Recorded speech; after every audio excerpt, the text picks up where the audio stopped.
예수님께서 예루살렘으로 가시기 위하여 사마리아와 갈릴리 사이로 지나가시다가 한 마을에 들어갔습니다. 그 마을에는 나병 환자 10명이 있었습니다. 이것은 좀 이상한 일입니다. 이스라엘 백성들은 나병 환자를 한 마을에 두지 않습니다. 나병 환자를 격리해야만 합니다. 격리해야 되는 이유는 전염성이 강하기 때문입니다. 그런데 지금 이 마을은 나병 환자 10명을 격리시키지 않고 그 마을에 함께 살게 했습니다. 이것은 사회적 책임입니다. 이것은 사회적 문제입니다. 구조적인 문제인 것이죠. 2001년부터 지금까지 22명의 암이 발생한 전라북도 익산이라는 마을이 있습니다. 14명이 그 15년 동안 사망을 했습니다. 문제는 그 마을에서 500m 떨어진 곳에 비료 공장 때문인 것이 드러났습니다. 그것도 사회적인 문제입니다. 오늘 이 나병 환자 10명, 이들은 격리해서 치료함에도 불구하고 마을에 그냥 놔뒀다는 것은 그 사회의 리더가 누구인지, 그 사회의 지도자가 누구인지 모르겠으나 그들은 지도력의 책임을 방기하고 있었던 겁니다. 그러며 그들의 문제를 사회적 문제로 보지 못하고 개인의 문제로만 전락하고 그 개인의 문제로만 전락했기에 그들은 나병 환자의 고통을 자기 스스로 감내하며 살아갔던 겁니다. 예나 지금이나 이 땅의 지도자는 사회적 문제로 보지 못하게 하고 개인의 문제로 치환하는 것 같습니다. 개인의 문제로 책임을 돌리는 것 같습니다. 아마도 지금 이 마을의 지도자도 그런 식으로 10명의 나원자들에게 자기에게 책임을 묻고 그리고 사회적 구조적 문제를 해결하지 않는 그러한 무책임한 지도자였던 것 같습니다. 그런데 어느 날 예수님께서 이 마을로 들어가십니다. 저는 놀랍습니다. 예수님께서 나환자들이 10명이 있다는 그 소식을 듣고 우회하지 않았고 그 도시를, 그 마을을 직진해서 들어갔다는 것은 대단히 놀랍습니다. 그런데 이분이 우리의 하나님이시고 이분이 우리의 구세주가 되십니다.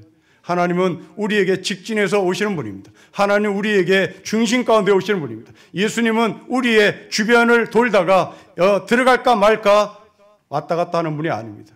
예수님은 우리가 나병 환자가 됐건, 예수님은 우리가 더러운 사람이 됐건 깨끗한 사람이 됐건 우리의 중심으로 직진해 들어오시는 분이십니다. 그래서 우리는 그 예수 그리스도를 만났습니다. 예수님은 우리에게 간을 보시는 분이 아닙니다. 예수님은 우리에게 찝적대며 건드릴까 말까 망설인 분이 아니십니다. 예수님은 나병 환자가 있는 그 10명의 사람들 안으로 들어가신 것처럼 예수님은 우리 가운데로 들어오십니다. 어떤 사람에게도 하나님이 함께 하십니다. 엘리 비지라고 하는 유대인의 문학가가 있습니다. 아우슈비츠 수용소에서 살아남은 사람 중에 한 사람입니다. 이 사람이 이 아우슈비츠 수용소에서 경험한 것을 근거로 책을 하나 썼습니다. 그 책은 흑야라는 책입니다. 깜깜한 밤이라는 얘기입니다. 독일군이 이 유대인들을 죽이기 위하여 여러 가지 이유를 대고 그리고 그 이유에 걸린 사람들은 이제 교수형에 처하는 그런 형벌을 받게 되었습니다. 많은 유대인들이 이제 판결을 받고 교수형을 받기 위하여 교수대에 섰습니다. 그 중에 꼬마 어린아이도 하나가 꼈습니다. 유대인들은 절망스러운 눈으로 이 교수대에 올라가는 자기의 동족들을 보며 한숨을 쉬었습니다. 이었고 독일군은 구령에 맞춰서 이 유대인들의 목에 밧줄을 걸었습니다. 그리고 그 밧줄을 당기는 신호에 의해서 독일군들은 밧줄을 당겼습니다. 사람들이 대롱대롱 매달리며 죽어갔습니다. 이때 유대인들은 하나님이 어디 계시는가? 하나님이 어디 계시는가? 하고 한탄했습니다. 그때 군중 속에 한 사람이 나지막한 소리로 하나님이 저기 계시다. 하나님이 저기 계시다. 하나님이 오셨다. 하나님이 오셨다라고 속삭입니다. 절망스러운 사람들이 그 소리를 듣고 다시 밧줄에 걸려있는 자기 동족을 쳐다봅니다. 그 중에 한 사람이 꼬물꼬물댑니다. 죽지를 않았습니다. 보니 그 사람은 꼬마 어린아이였던 것입니다. 체중이 나가지 않아 밧줄을 당겨도 그 밧줄이 이 아이의 목을 감싸지를 못했던 겁니다. 깜깜한 밤 흑야를 할지라도 하나님은 직진해서 그 안으로 오신다는 메시지입니다.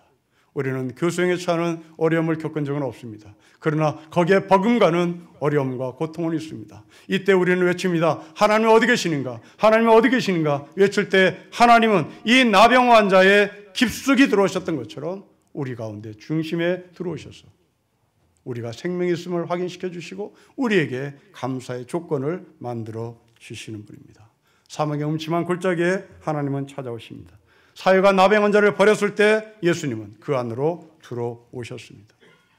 나병 환자는 그 예수님께 자신을 불쌍히 여겨달라고 외치고 그 예수님께 간구합니다. 이때 예수님은 이 사람들을 고쳐주십니다. 그 중에서 한 사람만이 예수님께 나와서 감사 인사를 드렸다. 나머지 9명은 감사 인사를 하지 않았다는 것이 오늘 본문의 이야기입니다. 그런데 이 10명 중에 한 사람, 예수께 감사 인사를 온 사람, 이 사람은 사마리아 사람이었습니다. 여러분 18절 보십시오. 이 사람은 이방인이요, 그리고 이 이방인은 사마리아 사람이라고 16절은 기록합니다. 예수의 발 아래 엎드려 감사하니 그는 사마리아 사람. 18절에 그 사람은 이방인입니다. 여러분, 이제 이 10명의 사람들은 예수님의 치유하심, 예수님의 그 치유하심의 경험을 들고 이 마을로 들어가는 겁니다.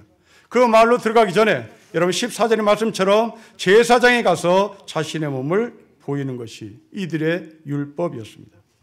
제사장에게 보인다는 것은 이제 제사장으로부터 도장을 받고 그 발급받은 증명서를 들고 가정으로 들어가는 것이고 또한 직장에 가서 취직을 할 수 있는 근거가 되는 겁니다. 이러한 좋은 기회, 이 좋은 감사와 감격을 손에 쥔 이 10명의 사람들은 이제 제사장이 찍어준 증명서를 들고 집으로 들어갔는데 그 중에 9명의 사람들은 예수님께 나와서 감사 인사를 하지 않았다는 겁니다. 자, 우리는 여기서 질문합니다. 왜 9명의 사람들은 예수님께 감사 인사를 하지 않았을까? 이 9명이 여러분이라면 여러분들은 왜 이 사람들이 예수님께 감사 인사를 하지 않았을까?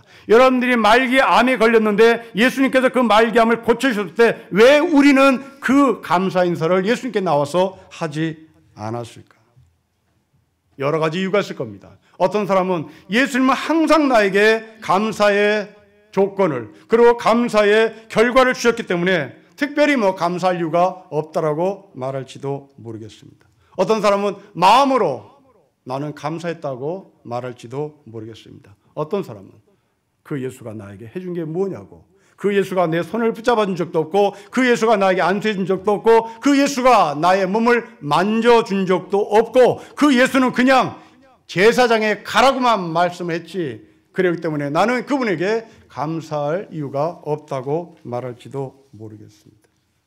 여러분들은 이 여러 가지 이유 중에 어떤 유형의 사람입니까?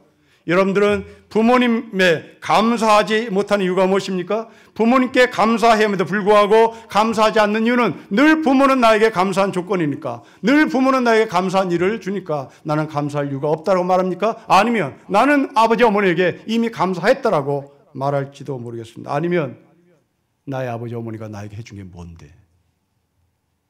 내 손을 붙잡아 준 적이 있어? 내 머리에 칭찬한다고 머리를 쓰다듬은 준 적이 있어? 또 나에게 새끼 밥을 충분히 먹을 수 있는 물질을 공급해 준 적이 있어? 라고 외칠지도 모르겠습니다. 그런데 이들이 감사하지 않는 그 여러 가지 이유를 뛰어넘습니다. 여러분, 이 사람들이 감사하지 않는 이유가 뭘까요? 여러분, 이들은 이제 치유받고 회복받고 세상으로 나가는 것이 두려웠던 겁니다. 이들이 지금 몇 년 동안 나병 환자를 삶을 살았는지 모르겠으나 이 사람은 소위 이제 병이 난 이후로부터 세상에 나가서 직장을 구해야 되는데 소위 경력 단절이 이루어진 것입니다. 이 경력 단절의 두려움이 이 사람들을 겁먹게 만들었던 것이죠. 3년 동안, 5년 동안, 10년 동안 내가 나병 환자의 삶을 살았던 이 블랙홀이 앞으로 나가는데 발목을 잡았던 것이고 미래가 보이지 않았던 것입니다. 결국 이들의 아픔은 상처가 되었고 이들의 아픔은 그 상처가 미래로 나가는데 결코 도움이 되지 못했던 것입니다. 그렇습니다. 여러분, 이들은 몸은 나았으나 마음은 낫지 않았습니다.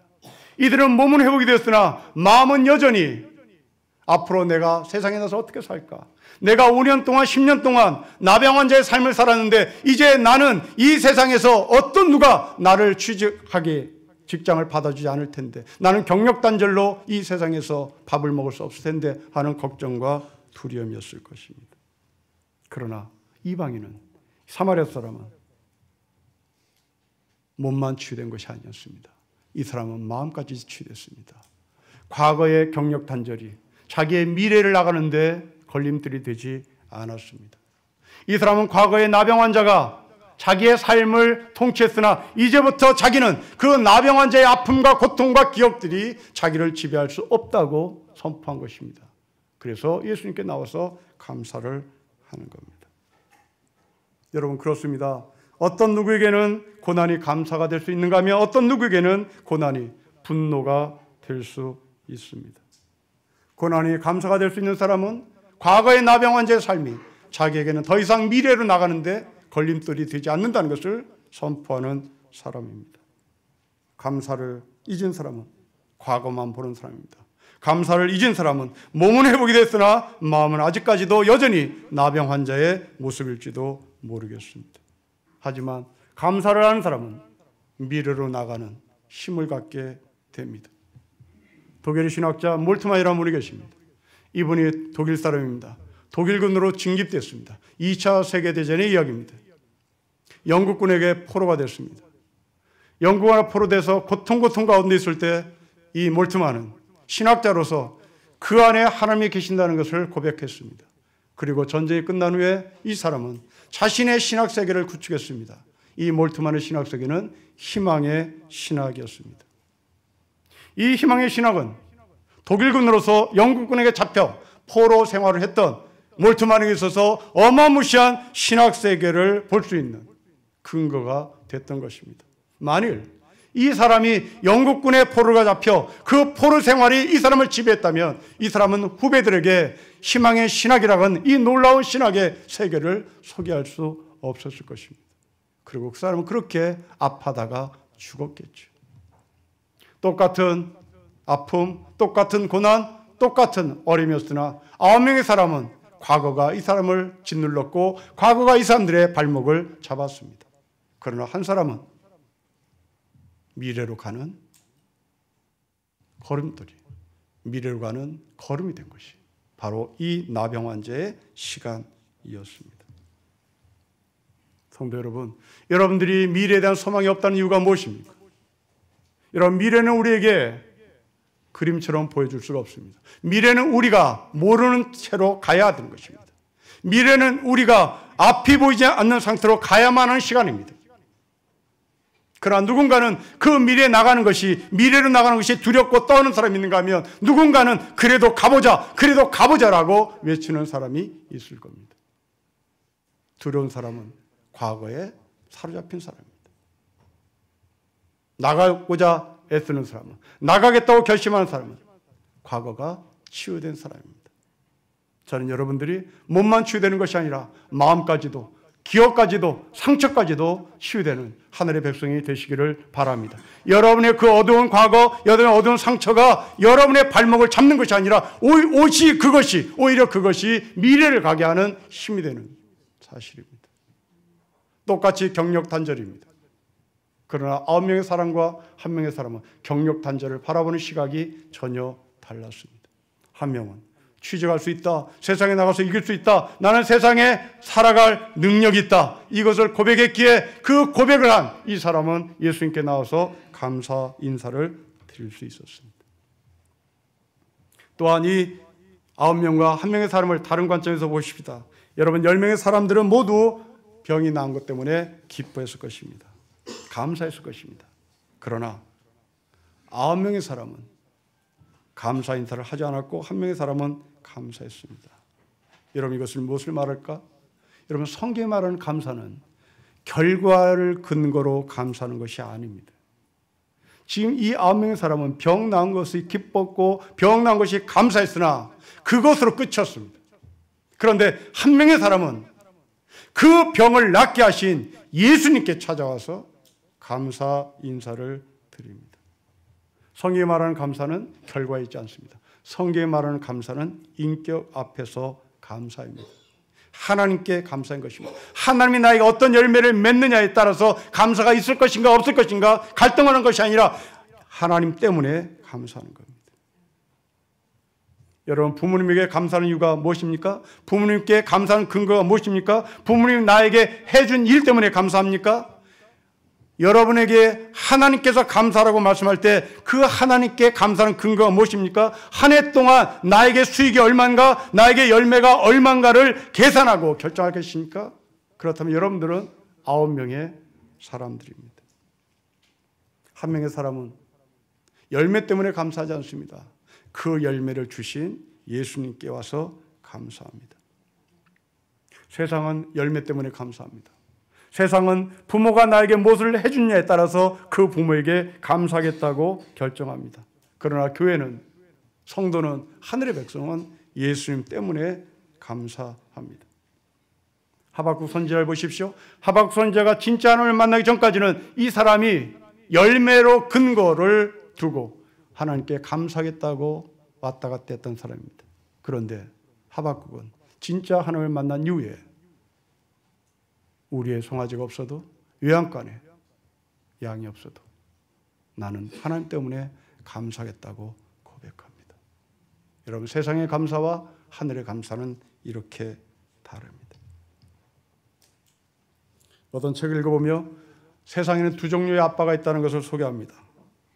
세상에 두 종류의 아빠는 누굴까? 절대로 아빠 같은 아빠가 되지 않겠다고 말하는 그 아빠.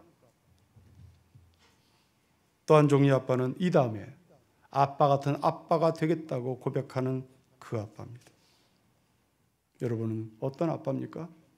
나는 지긋지긋해서 내 아빠와 같은 그 아빠와 같은 사람이 되지 않겠어? 라고 말하는 자녀입니까? 아니면 나는 내 아빠와 같은 바로 그 아빠가 내 아빠라고 고백하는 사람입니까? 어떤 아버지가 아들에게, 20살 먹은 아들에게 물었답니다. 너는 훗날 결혼해서 딸을 낳으면 그 딸에게 어떤 아빠가 되고 싶냐고, 그 딸에게 너는 어떤 아빠가 되고 싶냐고 물었습니다. 말 수가 없었던, 그리고 쿨하기로 소문난 이 아들 녀석이 한마디 간단하게 외쳤습니다. 아빠 같은 아빠. 그 아빠가 이 아들에게 무엇을 해둔지는 잘 모릅니다. 그냥 아빠 같은 아빠가 되고 싶어요.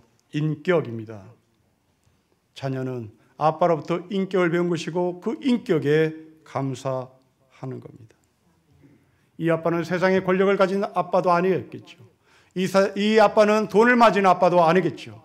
이 아빠는 인격의 아빠였습니다. 하나님은 우리에게 바로 그 아빠입니다. 하나님은 우리에게 물질의 아빠가 아니라 인격의 아빠요, 인격의 하나님이요, 인격의 아버지이십니다. 여러분, 예수님 앞에 무엇 때문에 감사하십니까? 결과 때문에 감사하십니까? 예수님 자체로 감사하십니까? 여러분, 남편에게 왜 감사하십니까? 여러분, 아내에게 왜 감사하십니까? 여러분, 자녀들에게 왜 감사하는 마음을 갖고 부모님들에게 왜 감사하는 마음을 갖습니까? 세상에 감사합니까? 아니면 하늘에 감사합니까? 이 하늘의 감사는 아버지 자체로 감사해야 되는 겁니다. 어머니 자체로 감사해야 되는 것입니다. 아버지, 어머니 여러분들은 아버지란 자체, 어머니란 자체로 자녀들에게 감사함을 받을 수 있는 권리가 있는 분들입니다. 여러분들이 자녀들에게 무엇을 해주지 못해서 비굴하게, 여러분이 자녀들에게 무엇을 해주지 못해서 미안하게 하는 마음은 여러분 삶 속에 없어야 됩니다. 여러분, 아버지, 어머니란 자체로 자녀들은 감사해야 되고 그 감사를 받을 권리가 있습니다. 하나님은 우리에게 감사를 받을 권리가 있으신 분입니다. 하나님 자체로 감사하기 때문에 그렇습니다. 하나님 자체가 인격이고 그 인격의 하나님이 우리를 생명 주시고 우리를 인도해 나가시기 때문에 그렇습니다. 마지막으로 이 감사는 표현하는 것이라고 말씀합니다. 여러분, 15절, 16절을 보십시오. 우리 같이 한번 읽겠습니다. 시작. 그 중에 한 사람이 자기가 낳은 것을 보고 큰 소리로 하나님께 영광을 돌리며 돌아와 예수의 발 아래 엎드려 감사하니 그는 사마리아 사람입니다. 여러분, 사마리아 사람입니다. 천덕꾸러기입니다. 이 천덕꾸러기가 감사합니다. 여러분, 많이 배웠다고 해서 감사하는 것이 아닙니다. 많이 배우지 못했다고 해서 감사가 모르는 것이 아닙니다. 천덕꾸러기도 감사를 압니다. 그 감사는 무엇으로 하는 것인가? 여러분, 15절과 16절을 다시 보십시오. 감사는 마음으로 하는 것이 아닙니다. 감사는 속으로 하는 것이 아닙니다. 감사는 고백입니다. 감사는 행동입니다. 오늘 우리는 추수감사절입니다. 영어로 땡스기빙이라고 이야기합니다. 여러분, 땡스기빙이라는 말은 두 단어가 합성된 말입니다. 땡스와 기빙입니다. 감사를 주는 겁니다. 감사는 마음으로 하는 거 아닙니다. 감사는 속으로 하는 거 아닙니다. 땡스기빙입니다. 감사를 주는 겁니다. 여러분, 한문도 똑같습니다. 감사, 이 감사의 감자는 두 단어가 합성됐습니다. 모두의 함자 그리고 마음심자입니다. 마음을 모두 합쳐서 그리고 사례하는 겁니다. 사자가 사례입니다. 마음이 아닙니다. 문자 아닙니다. 사례입니다. 지금 이 사람은 가진 것이 아무것도 없었습니다. 이 사람은 나병 환자의 삶을 얼만큼 살았는지 모르겠으나 나병 환자의 삶의 결과는 손에 아무것도 쥔 것이 없었습니다. 그러나 이 사람은 무릎구름이 있었습니다. 이 사람이 갖고 있는 것은 무릎구름 하나가 있었습니다. 이 무릎구름이 예수님 앞에 나와 감사의 행동으로 비춰졌던 것입니다. 그렇습니다. 감사는 행동입니다. 감사는 살해하는 겁니다. 감사는 주는 겁니다. 아랍 속담에 이런 말이 있었습니다.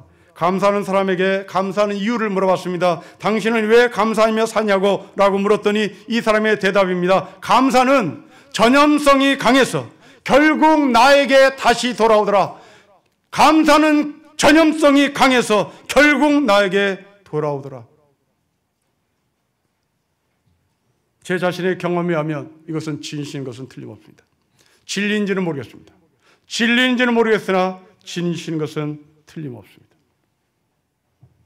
어떤 사람이 사회생활을 하며 한 3년 동안 소위 목돈이라는 것을 부인이 조금씩 모아서 소위 목돈을 만들었습니다. 이 목돈을 손에 쥔 부부는 그리고 어린아이를 둔 이 가정은 소망이 부풀었습니다. 그런데 때마침 그 교회 목사의 후배가 어려움을 당했다는 소식을 듣고 집사람에게 그 아내에게 부탁을 했습니다. 이 사람의 부인이 피아노를 전공했는데 피아노 아르바이트를 좀 우리 아이들에게 시켜서 당신 집의 아이들에게 시켜서 좀 용돈에도 벌게 해주십시오 라고 부탁을 받았습니다. 그 집 부인은 난생 처음 보는 그 사람 50 초반에 든 그 아주머니를 피아노 선생님으로 초빙했습니다. 피아노를 가르치며 이런저런 자기의 속사정을 얘기하다 보니 그 가정은 정말 길거리에 나앉을 상황이었던 것을 들었습니다. 이 부인은 그렇게 몇 년 동안 사회생활을 하면서 남편이 벌어온 돈에 조금씩 쪼개서 만든 돈, 소위 목돈을 건네주며 딸아이 시집갈 때 장롱이라도 해주면 되겠습니다 라고 건넸습니다. 그리고 그들로부터 만나지 못했습니다. 지금 그분들은 어떻게 사는지는 모릅니다. 그것이 손해일까요? 그렇지 않습니다. 거기에 대한 보상은 1000배, 10,000배 넘쳤습니다. 또 한 번 그런 일이 반복됐습니다. 그런데 기가 막힌 것은 20년 전에 제가 미국에 가서 강의를 하기 위하여 그 강의 주최하는 곳에서 호텔을 잡아주는데 그 호텔을 들어가기 위하여 엘리베이터에서 내 방을 올라가기 위하여 서 있을 때 바로 옆에 그 20년 전, 30년 전에 목돈을 가지고 간 그분을 만났습니다. 그 넓은 미국 땅에서. 그것도 엘리베이터 호텔 앞에서. 근데 놀랍게도 그분은 목사가 되어 있었습니다. 저를 보는 순간 얼굴이 빨개지며 어떻게 안절부절. 그러나 저희 부부는 전혀 모른 채 했습니다. 잘 지냈냐고 수인사했습니다. 그분이 그 다음날 아침에 제 방 안으로 봉투 하나를 밀었습니다. 그리고 헤어졌습니다. 지금도 만나지 못합니다. 그때 그 봉투를 열어보니 100불이 있었습니다. 그 100불은 아마도 그분의 전 재산일지도 모르겠습니다. 저는 그 100불을 받은 사람입니다. 그 100불은 그냥 물질의 100불이 아닙니다. 1000원을 주고도 살 수 없는 어마무시한 액수라고 저는 고백합니다. 그렇게 돌아옵니다. 그렇게 돌아온 결과는 우리 자녀들에게 큰 복이 됩니다. 우리 자녀들은 올곧게 잘 컸습니다. 그리고 정말 잘 살고 있습니다. 정말 잘 살고 있습니다. 남이 부럽도록 잘 살고 있습니다. 여러분, 이것은 우리가 많이 가진 것도 아니고 이것은 우리가 그들에게 무엇을 도와주고자 하는 어떤 물질적인 풍요로움을 갖고 있는 부모가 아닙니다. 감사합니다. 아이들에게 감사를 심었습니다. 그 감사는 행동으로 보이는 것으로 비춰졌습니다. 그것은 곧 그들의 마음속에, 그들의 삶 속에 각인됐습니다. 그리고 그들은 이방 세계에서, 그들은 그 낯선 곳에서 늘 웃으며 살고, 늘 감사하며 살고, 늘 풍요로우며 삽니다. 그렇습니다. 아랍 사람들의 속담처럼 감사는 전염성이 강해서 결국 나에게 다시 돌아오기 때문에 나는 감사하는 겁니다. 작년 속초에 산불이 났을 때 전국에 있는 소방관들이 내일처럼 달려갔습니다. 그 소식 전해지자 강원도 춘천의 한 음식점에서 해남에 있는 소방관들에게 닭갈비를 보냈습니다. 애당초 해당 업체는 상호명을 드러내고 싶지 않아 그냥 익명으로 보냈습니다. 그런데 네티즌 수사대가 택배 번호들을 추적해서 업체를 찾았습니다. 그리고 SNS에 올렸습니다. 네티즌들이요, 이 업체를 혼내주자, 이 업체에게 혼쭐을 내주자 라는 제목하에 수많은 사람들이 그 닭갈비 식당에 닭갈비를 주문하고 사 먹었습니다. 한 방송 인터뷰에서 이 사장의 인터뷰입니다. 이전보다 몇십 배 매출이 올랐다는 고백을 합니다. 그렇습니다. 여러분, 감사하지 않으면 우리는 그 감사는 그냥 과거로만 남습니다. 그러나 그 감사가 행동으로 나타날 때는 우리는 현실이 보상되고 그리고 미래가 약속이 되는 겁니다. 하나님은 여러분 가운데 직접 찾아오십니다. 여러분이 나병 환자의 삶을 살았다 할지라도 찾아오십니다. 그 찾아는 우리에게 말씀하십니다. 과거가 너의 발목을 붙잡을 수 없다. 너의 몸이 상처가 치유됐다면 마음까지도 상처가 됐기에 당신들은 미래를 향해서 갈 수 있어야 된다고 말합니다. 그리고 그 나병 환자를 지켜주시고 고쳐주신 예수님을 보라고 말합니다. 결과 때문에 웃고 우는 것이 아니라 예수님 때문에 웃는 사람이 되었으면 좋겠습니다. 그 예수님 앞에서 우리가 무릎을 꿇으십시다. 그 예수님 앞에서 우리가 감사합시다. 그 예수님 앞에서 우리가 살해합시다. 그 예수님 앞에서 행동으로 감사가 무엇인지를 보이는 하늘의 백성이 되시기를 주 이름으로 축복합니다. 기도하겠습니다. 하나님 아버지, 10명의 사람은 몸은 회복되었으나 마음이 여전히 나병 환자의 마음이고 마음이 여전히 발목을 잡고 있고 그 발목이 잡힌 마음 때문에 미래를 보지 못하며 그냥 저 세상 안으로 들어가 버렸습니다. 그러나 몸과 마음이 치유된 이 한 사람이 하나님께 나와 감사 인사를 고백하고 무릎을 꿇은 것을 저희가 기억하며 우리는 이 한 명의 사람의 자리에 서겠습니다. 아버지께서 복을 내리시고 축복하셔서 우리가 감사가 말로만, 감사가 마음으로만 여겨지는 것이 아니라 이 사람처럼 무릎 꿇고 이 사람처럼 우리가 행동으로 감사하는 하늘의 백성으로 살게 하여 주십시오. 주 예수 그리스도의 이름으로 기도합니다. 아멘.